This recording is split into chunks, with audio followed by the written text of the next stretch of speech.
এই মুহূর্তে দিল্লিতে বাংলাদেশ নিয়ে কি হচ্ছে? বাংলাদেশে অনেক দেশের রাষ্ট্রদূত এই মুহূর্তে কেন দিল্লিতে? বাংলাদেশ আওয়ামী লীগ কার্যক্রম নিষিদ্ধ আওয়ামী লীগকে ঠেকাতে বিএনপি রাজপথে কতটা প্রস্তুতি নিয়ে নেমেছে? প্রধানমন্ত্রীর তথ্য ও সম্প্রচার বিষয়ক উপদেষ্টা ডক্টর জাহেদ যে ভারত থেকে ফিরে এসেছিলেন সেটি নিয়ে ভারতের বিদেশ মন্ত্রণালয়ের মুখপাত্র রণদীপ জয়সওয়াল কি বলেছেন? আজকে এই বিষয়গুলো নিয়েই কথা বলবো। শেষ পর্যন্ত সাথে থাকবেন।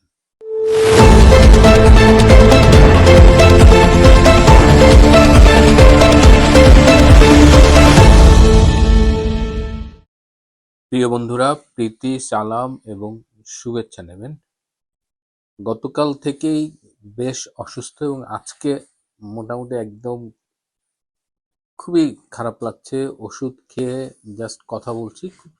খুব সংক্ষেপে কিছু কথা বলবো যে আমাদের পররাষ্ট্রমন্ত্রী ডক্টর খলিলের সাথে তিনি মালয়েশিয়া বেজিং যাবার আগে বেশ কয়েকটি দেশের রাষ্ট্রদূতদের সাথে একান্ত বৈঠক করেছেন।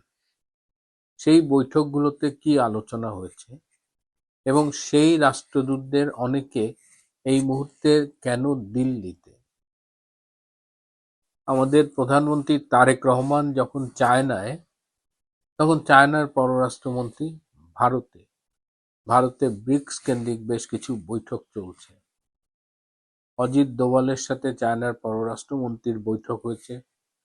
বাংলাদেশে ব্রিটিশ রাষ্ট্রদূত, সুইজারল্যান্ডের রাষ্ট্রদূত, জাপানের রাষ্ট্রদূত এবং অস্ট্রেলিয়ার রাষ্ট্রদূত, এই 4টি দেশের রাষ্ট্রদূত দিল্লিতে অজিত দোভালের সাথে কি মিটিং করেছেন?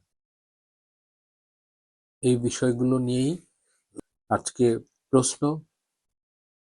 কিছু একটা হচ্ছে দিল্লিতে, বিশেষ করে G7 মিটিং এর পরে, যেখানে ট্রাম্পকে বলা হয়েছে যে তাকে বিশ্বাস করবার মতো দেশ এবং মানুষের সংখ্যা কমে যাচ্ছে।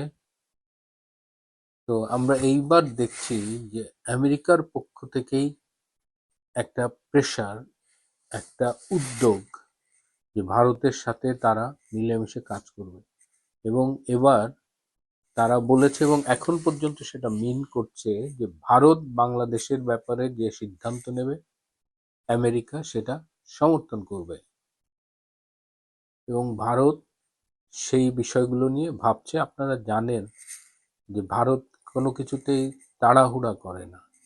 তারা কূটনীতিতে T20 ম্যাচ নয়, তারা টেস্ট ম্যাচ খেলতে অভ্যস্ত। এবং যদি বাংলাদেশে দেখে ডক্টর ইউনূসের রেজিমটা কিভাবে তারা 5 বছর থেকে 1.5 বছরে নিয়ে আসলো, জামাত কনফার্ম ক্ষমতায় যাবে, সেখানে জামাতকে ক্ষমতায় যেতে দেওয়া হলো না।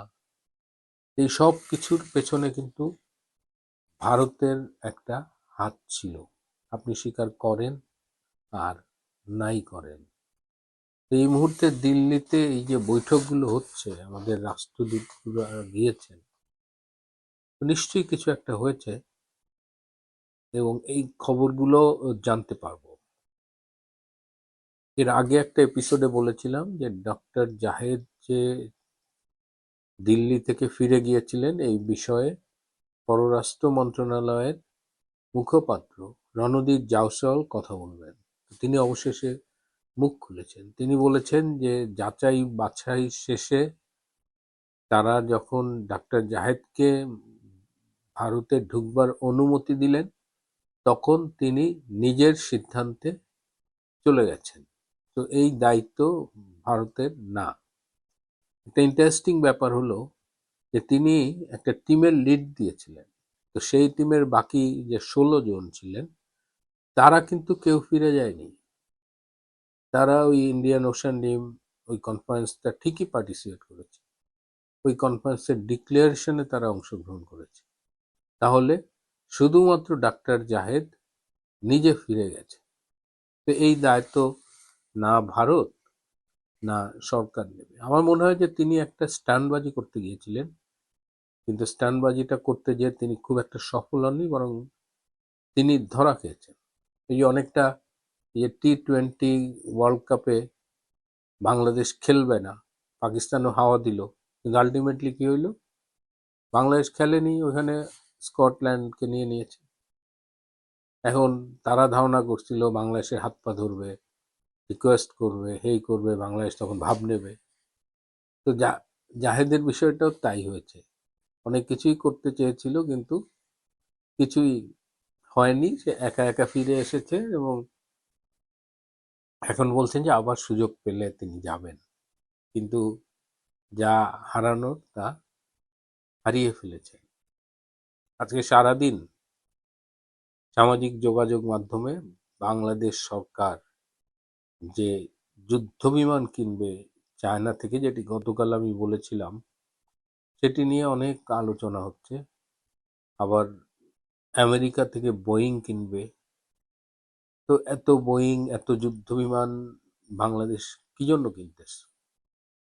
এত যুদ্ধ করবার তো আমাদের কিছু নেই। আমাদের প্রতিবেশী ভারতের সাথে এইগুলো দিয়ে আমরা যুদ্ধ করতে পারবো? মিয়ানমারের সাথে এগুলো দিয়ে আমরা যুদ্ধ করতে পারবো?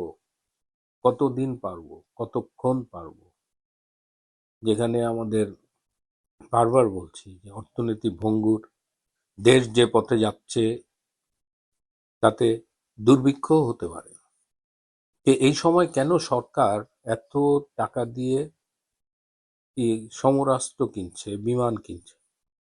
এই প্রশ্নের উত্তর খুঁজতে গিয়ে যেটা আমরা জানলাম, যে বর্তমান সরকার যে কেনাকাটায় কমিশন পাওয়া যাবে সেই বিষয়ে তিনি আগ্রহী, এবং এই বোয়িং, এই চীনের যুদ্ধ বিমান, এগুলো প্রত্যেকটায় একটা বড় রকমের কমিশন আছে। বর্তমান সরকার কিন্তু ছোটখাটো বিষয়ে হাত দেয় না, ছোটখাটো বিষয়গুলো তাদের ক্যাডাররা খায়। কিন্তু দেখবেন যে বেশ কিছু পজিশন শোনা যায় যে অমুক চিফ ইঞ্জিনিয়ার, তার 300 কোটি টাকা দিতে হবে এই পদে। আমাদের একটা ফার্মাসিউটিক্যালস আছে সরকারি, EDCL, essential drugs company limited, সেইটার যিনি MD, তাকেও একটা বড় অ্যামাউন্ট ইনশিওর করেই MD পদ নিতে হয়েছে, এবং মাঝখানে অ্যামাউন্ট দিতে পারছিলেন না বলে দেখবেন যে একজন সেক্রেটারি না কাকে জাস্ট ভারপ্রাপ্ত দেওয়া ছিল, পরে আবার টাকা পয়সার লেনদেন ঠিক হয়েছে। একদম শীর্ষ পর্যায় থেকে জানিয়ে দেওয়া হয়েছে যে পদগুলো লাভজনক সেখানে টাকা দিয়ে বসতে হবে। এবং এই কেনাকাটাও আপনারা দেখবেন যে অপ্রয়োজনীয় কেনাকাটা, এগুলো সব ওই কমিশন বাণিজ্য। আপনারা একটু চোখ কান খোলা রাখবেন। শেষে বলবো যে এই যে কার্যক্রম নিষিদ্ধ আওয়ামী লীগ, নিষিদ্ধ ছাত্রলীগ, স্বেচ্ছাসেবক লীগ, যুবলীগ, তারা তো মিছিল করছে, তাদের মিছিলের দৈর্ঘ্য বাড়ছে, ফ্রিকোয়েন্সি বাড়ছে।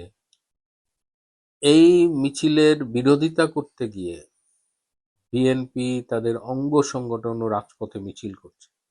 এই ছবিটা দেখেন, 20 জনও নাই।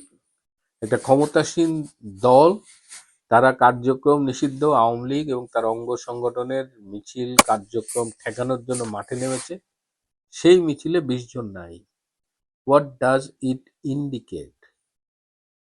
বিএনপির আসলে সাংগঠনিক অবস্থাটা কি?